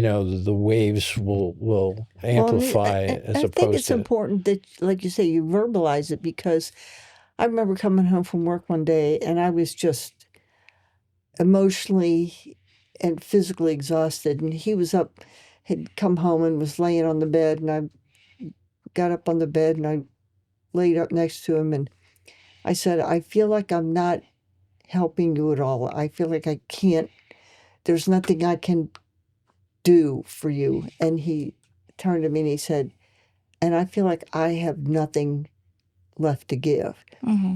And I think what happens in a lot of relationships in something like this is I want him to fix me, and he wants me to fix him. even if it's and not you fixing, it's not a fix. Just- Or It's comfort. you need that comfort. Yeah. You need that emotion to be able to do that. And sometimes that energy is there.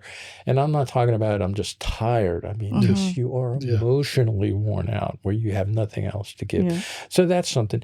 And the other thing that kind of breaks my heart, because it's happened so many times and I just feel so bad about it, is people that you've known for a long time, and you don't hear from them. And then finally I run into them and they're so apologetic. They go, "Oh man, I'm so sorry. I'm so sorry. I should have called you, but I just didn't know what to say." And I mean, I go, you don't have to say anything. I mean, and I don't want to say, well, it would have been nice to just show up. I mean, but it would have been nice to show up. I mean, not in a bad way. Yeah. But they have been beating themselves up because as more and more distance got put between us, it became harder for them to kind of reconnect. And the first time it happened, maybe I was a little put off, like, "Why didn't you?" And now I realize that it's because they honestly don't know. And I would probably be in that group too if I hadn't experienced it from this end. So from this end, throwing out, if you have someone that has experienced a loss and you don't know what to say, don't let that stop you from connecting. Don't let the fact that you lost the email, or you didn't have his phone number and you couldn't find him because he moved to Montana or wherever, and you run into him, don't hide your face and say, I can't face him. Do it, because I think that any type of connection, no matter what the distance, either in space or time, it will be welcome. And I say that from my perspective, but I think that is the perspective of almost everybody that's experienced some loss, that rather have the connection because they understand how important that connection is, rather than not have it at all because you're embarrassed because you didn't reach out. And again, probably guilty of that. I mean, I had a guy, this is before Pat was killed. He was one of my chief petty officers. He was living down in Pax River. We would, correspond on Facebook and stuff. And we said, yeah, hey, well, let's get together for lunch. Yeah, how about this, that, and the other thing? Next thing I know, the next Facebook post is from his daughter, while he passed away. It's like, holy smokes. Yeah. If only.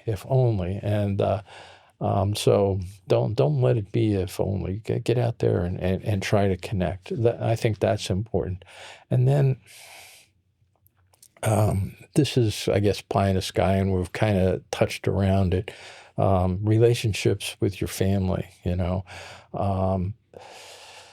if you have a fractured relationship with a family member, it's probably not going to get fixed by tragedy. It is only going to be made worse.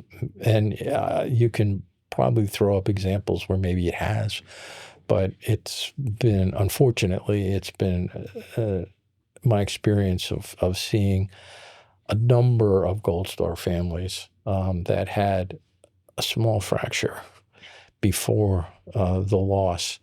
It's only exacerbated that and made it worse. And so it sounds kind of Pollyannish, if you will. We're trying to make everybody love and sing Kumbaya. That I realize that's not possible in many cases. But again, what is the price of your ego over something that somebody said at Thanksgiving 15 years ago?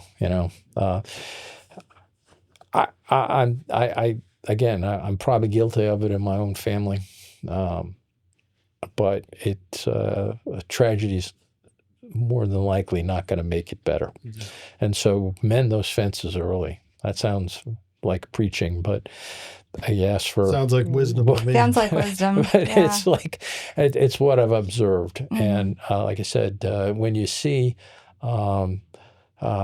grandparents that are denied access to their grandchildren because the daughter-in-law doesn't like them, and it's more than likely, and correct me, it's not something that happened since the death of the son. Yeah, it's a fracture that was there prior to, that was allowed to fester, and it's not going to get any better because suddenly Pat's not there to fix it, or Tom's not there to fix it, or Herb's not there to fix it, because whether they did or not, it's just one of those things. And so I think it sounds like it's giving you perspective, too, of things that truly matter in life, and the realization that those things that we sometimes exasperate in our own minds of being super important, not that it's not important in that moment, maybe when it happened, but now you have this, clarity of,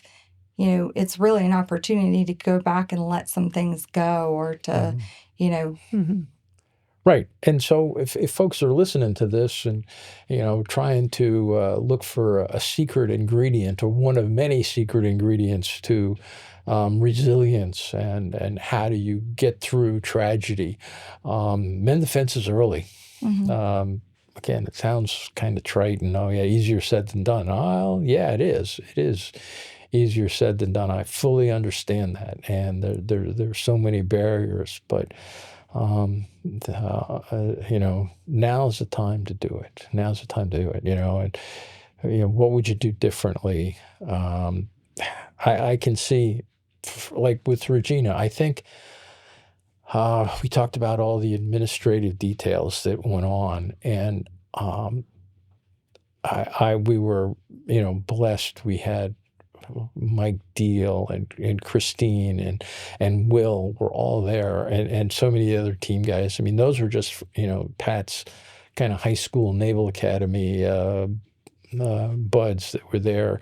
But then Regina, and in retrospect, I think I look back and I leaned on her pretty hard, and I'm going to say, as my admin officer, my aide, if you will, not my grieving daughter. Yeah, it was more of a 06 to 02. 06 to 03, 02. And she readily accepted that Not always.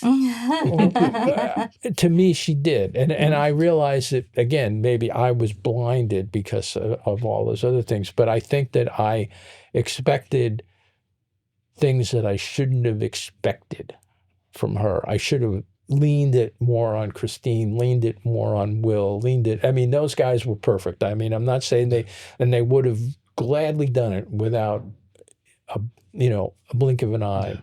But I think, would you agree that we didn't give her the opportunity to grieve? I think it was very hard on her, and she felt like she was being put on the back burner. Mhm. And so I think we did, once we sort of settled ourselves, we were better at being able to be there for her.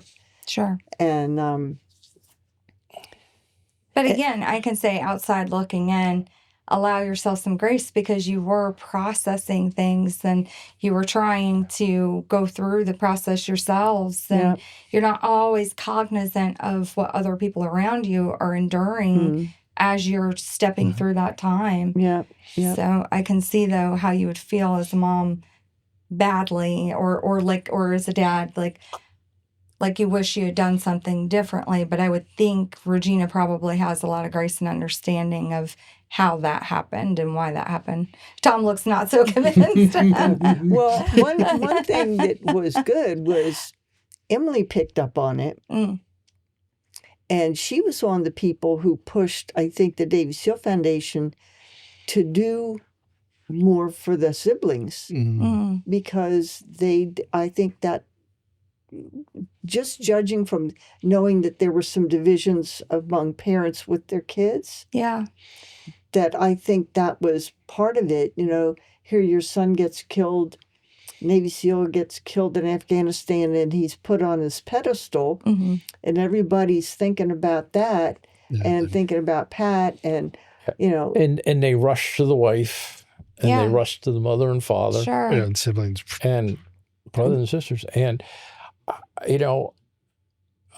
we talked about Matt Canner. Matt, when he went into enlisted in the Navy, I think he was 18, and he had an older sister and then a younger brother. His little brother was, I think, 11 when he was killed.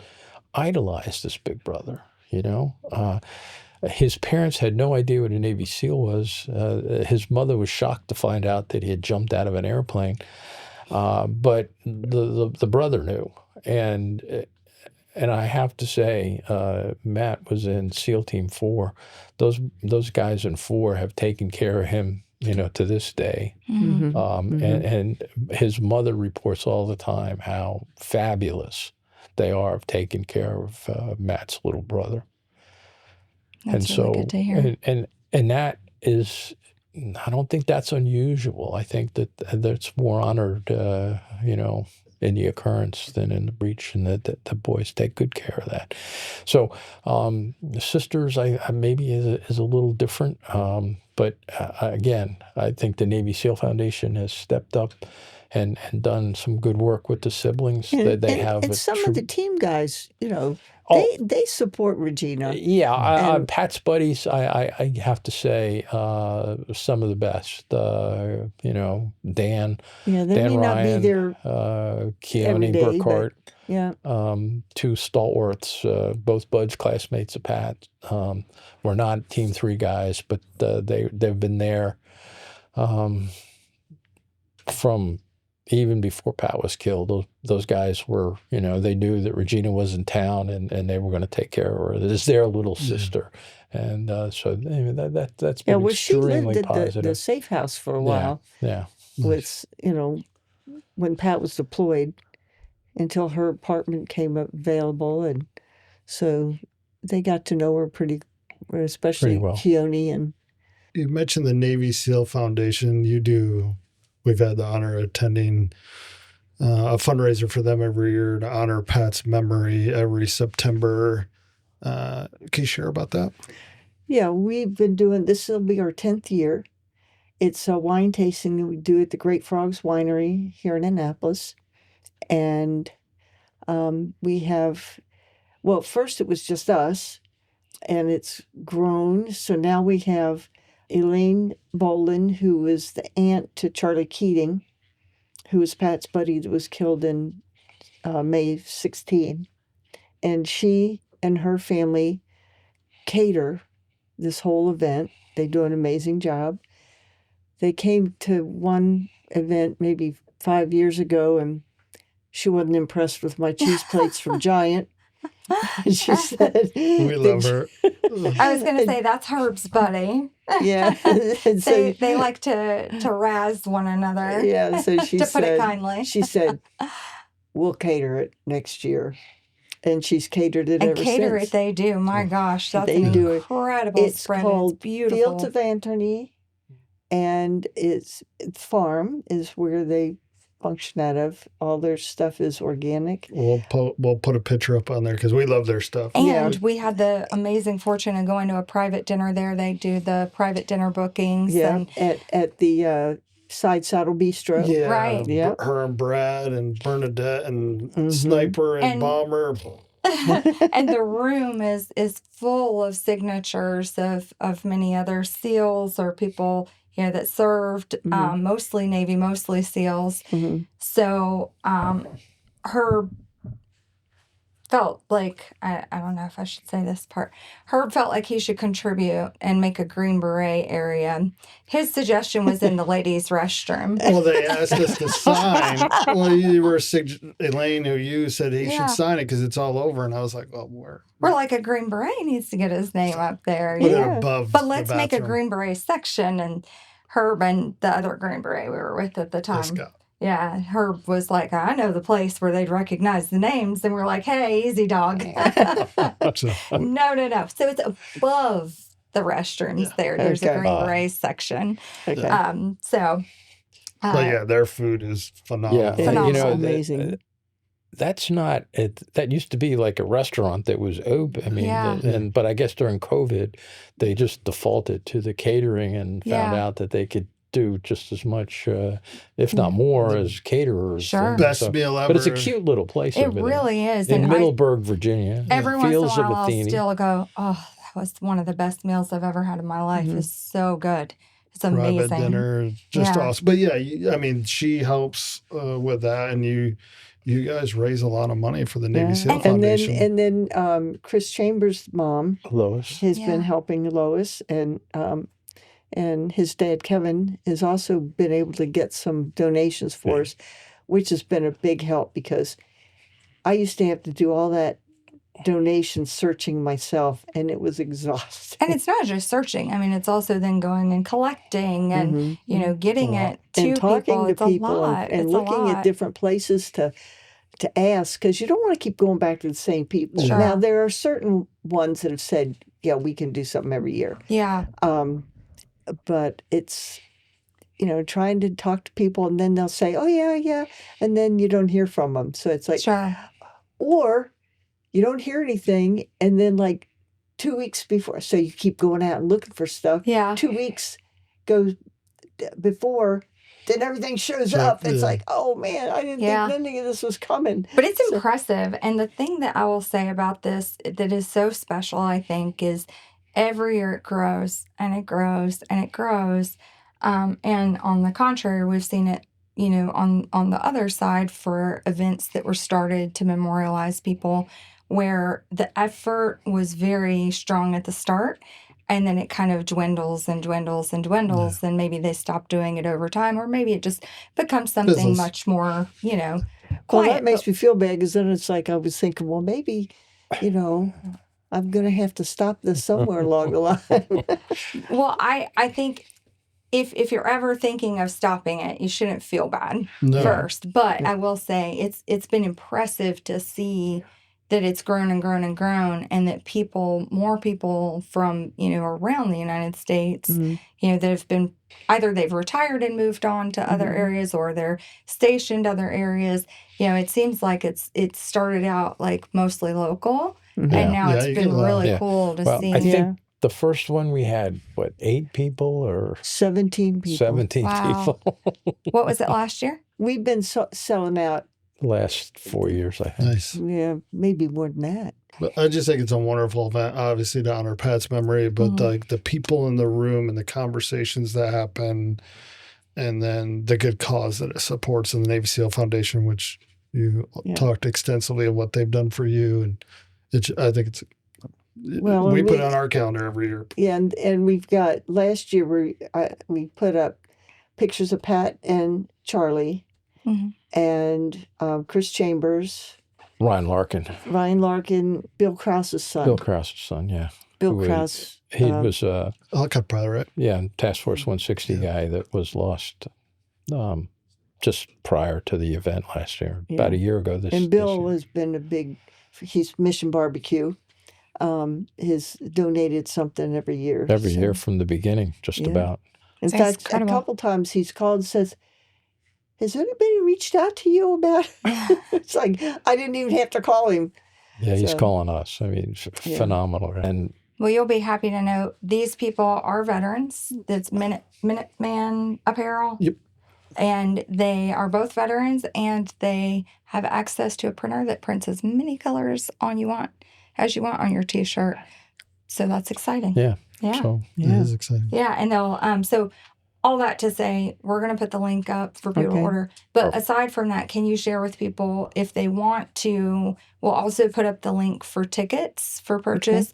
But if they can't come, and if they don't want a T-shirt, what are some other ways that they could support the event? They can just send money to the Navy SEAL Foundation. Yeah, that's correct. Or they can watch for our Team Cry Havoc. Those swimmers swim 3.5 miles across Tampa Bay, and they all are supposed to raise. I think they like them to raise $2,000, something like that, $2,500. We can put that up too.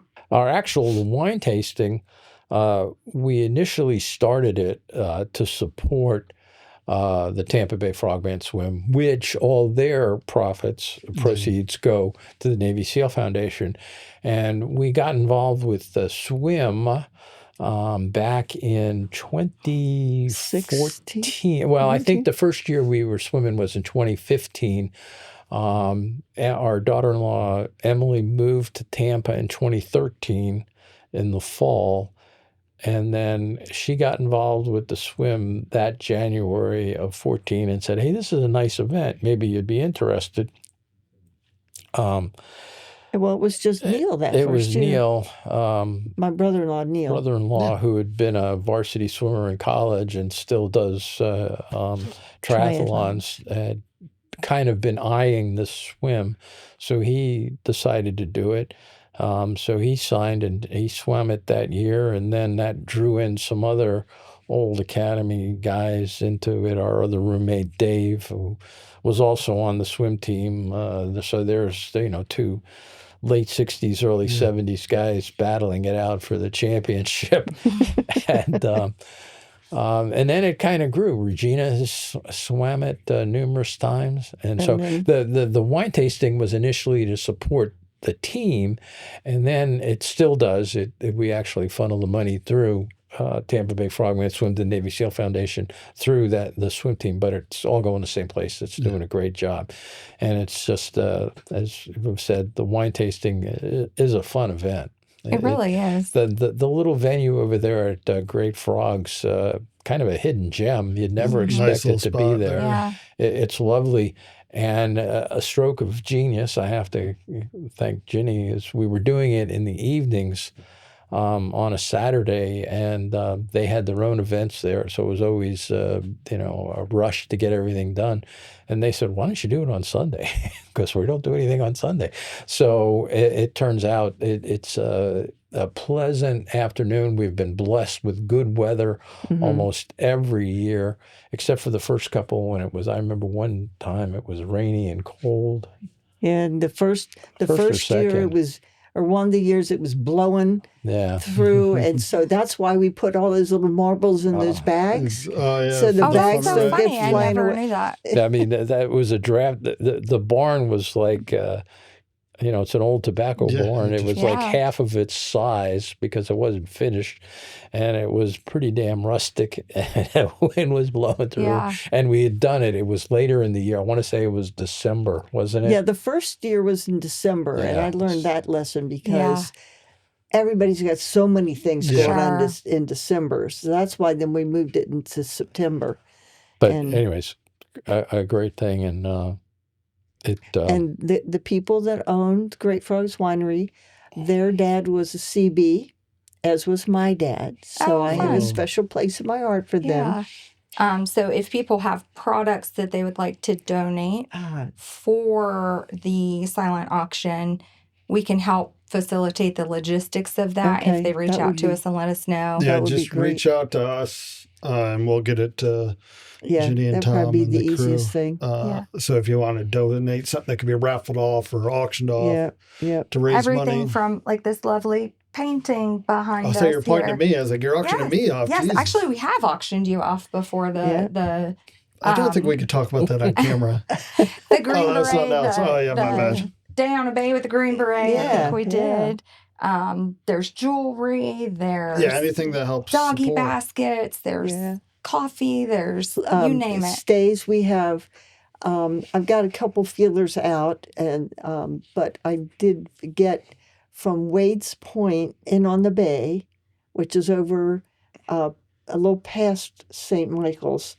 Okay, so A over on the Eastern Shore, beautiful Maryland. venue, Yeah. 2-night stay. Ooh. There they have a wonderful breakfast, and then you're not too far from St. Michael's. You go to St. Michael's for dinner. Yeah. And the Chesapeake Bay Maritime Museum gave me 4 passes, Nice. full day passes. That's so awesome. that would be kind of a package deal. Well, maybe this will be the thing that you have to fight Elaine for this year. Every year, this is I don't want to fight her. our time-honored tradition at this point is every year there becomes a thing that they hone in on and they go to bidding war. And it started by accident because I was bidding in Herb's name and he was unaware that I was doing that. And Elaine approached What was him. it you were bidding on that first It's It a year? was bottle of whiskey, wasn't it? bottles of whiskey. 3 bottles, The, yeah. With the The special ops? yeah. Yep. Yep, And, that's right. I she guess I came should up. write to them and see if they'll do it again. She Yeah. came Because up to I me think and was that cussing me out. I think it was like you guys ended up paying $1,500. We probably did. I think you It was guys a It lot was- of money. It was a lot of money that I didn't know was happening, and Elaine was very pissed off. And Elaine And came I didn't up know to why him she was pissed off. with very, very colorful language. That was the first time she was there, That's I right. think. Yeah. Yeah. And she said, if you don't quit bidding against me, fist raised, ready to pound him. And he's like, ma'am, I don't know what you're talking about. And she said, quit bullshitting me. Yeah, it was, And I was I think she called me some unglued. other. I was words, unglued, too. laughing hysterically, at which point I couldn't even talk to tell them what was going on. And Mhm. Herb put 2 and 2 together. And so he said, So last wait a year I minute. saw her bidding on something, so then I started coming back behind her and bidding on her. And I was like, Yes, I'm getting you but back. once we did win it that year, Herb had gifted her Yeah. the bottle, The one name. I one remember that that. the reason she was bidding Yeah. on it. So now it's kind of become a thing, and But I would like to encourage parents to really encourage their kids to read, because Patrick was an avid reader, and actually both the kids are avid readers, and it's just read to your kids at night. Pat, it really helped him focus and develop his imagination, more so than anything else, I think. And he became a pretty good writer. When I say that, he could write a good sentence and tell a good story. His spelling and punctuation was abysmal. But if you can get past that, you go, that makes a lot of sense. I guess just as we were moving to Bahrain, he was furiously at work on something. And he had written this long, it was the beginning of his novel. So you got to remember, he's in 6th grade or something. Yeah. Mhm. And he's writing this novel. And it has to do, and so this is 1995. Of course, it involves Navy SEALs, and they are fighting off an invasion coming from the southern border by Saddam Hussein and the drug cartels. And he somehow, I guess, was writing it in class. He showed it to his teacher, who was very impressed with the depth of this little. That wasn't little at this point. A couple hundred Starting to pages. cover real. It covered pretty well. And then she did call our attention to some of the He was gratuitous. destined to be a SEAL from the start. The He was gratu- ready yeah, to he go. already had his book before it started. He even had the gratuitous sex scenes. Then the worst part was, we probably shouldn't even talk about this. He used to carry this thing around, and he showed it to the senior Marine at Fifth Fleet, who was the force protection officer, to get his input. And so the colonel very graciously, Pat knew the colonel because he was a friend of mine and my XO at the base there, and we used to all go diving together. And Pat would join us. And he was, again, a very trusted as a 12 or 13-year-old dive partner. None of the other older guys had any problem with diving with him because he was very professional. Matter of fact, when he went through the course, and we were talking earlier about paying attention on what's important and not. At the academic portion, he's kind of fooling around, pencil in his ear and his nose and stuff. And the instructor said, "Hey, I don't know, is he getting this stuff?" And I said, "Nick, put him in the water, see what he does." And he came out and he goes, "Hey, it's like watching the videos in reverse, because everything is perfect." So anyways, so he shows this to the colonel, and the colonel took it to work and he's reading it. And then Pat said, "Hey, Colonel, where's my story?" And he goes, "Geez, Pat, I don't know. It disappeared." Well, his staff sergeant had found it on the colonel's desk, and the sweep of classified material read this story about Saddam Hussein invading the Mexican border, put it in the top secret safe, where it stayed for a while. That is so funny. That is, Yeah, but you're right. I didn't really pick up that Pat was writing his book before he even had his try. you get ready. Man, Rob O'Neill had nothing on him. That is so great. Oh gosh. Well, no, that was good. I would like to, though, before we get close to wrapping it up here, just take a moment of silence, honor Pat. 14 seconds. Yeah, Special Operations 1, Pat Feeks, Navy SEAL. Definitely missed.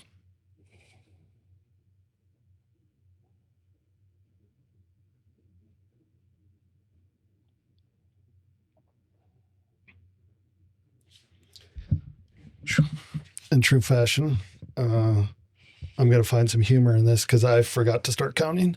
I was going to supposed say to be that was 14 10. seconds. And it was, I don't know if you guys know this. There was one time went to put up a flag up there in Annapolis where Pat's bridge in his honor is named for him. And We noticed a flag was missing. So So we went back I to put a flag up and I was like, yeah. And as we were driving away, I realized it was backwards. I was like, son of a, I got to pull back around. I was like, Pat's And up then there. that's not an easy place to get to. And I was like, Pat's up there laughing at me. Green Beret up here don't know how to hang a damn flag. But Yeah, well, I was so proud. I had You had secured come it, all like, the way back to the car. we You'd had pulled your out. moment of Yeah. silence with it. You'd come all the way back Yeah. to the car, got in the car, and we start to pull away. And you looked up at it and said, "Son of a bitch." Yeah. Well, you weren't the first one who did that. My nephew, someone had stolen both flags at one point. Yeah. So my nephew went up. I think he may have only hung one. I don't remember now. He hung it backwards, and somebody reached out to us. I said, "Oh." That's so But funny. he put it up with like high tension wire. And he says, "They'll never get these down." And then I called and said, "Oh, hey, Justin, Gave it up. the flag's up backwards. You need to turn it around. Oh, that's funny. Yeah, he did at that moment go back and Yeah, we pulled up turn and it around. around. Yeah, and then we Appreciate put that. up stickers after another time it went missing, and we put another one up, and we put stickers under surveillance. And now every time we've driven by, they've been Still there. there, So yeah. I don't know if Oh. other people have replaced them since then, or if it's worked. But I mean, this means the world to us. We No, appreciate. well, thanks for giving us the forum and, your guys' friendship and just the connection with Pat has been super. I can't tell you how much we appreciate just hanging with you, if you will. well, we appreciate it too. Yeah. It's a Yeah. very special part of our lives. it we is. appreciate you both so much. And we always end with this question for Tom and Ginny. What do you value most in life? Each other. Yeah, I would say that. That's how I get it. It's all we got left. Aw. We have Regina. No, I'd have to say that.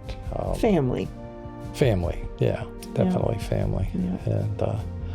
And, we start to going through the ledger, if you will, is certainly value the friendships, and we value the loyalty of the dogs, and the value that we're both, pretty healthy.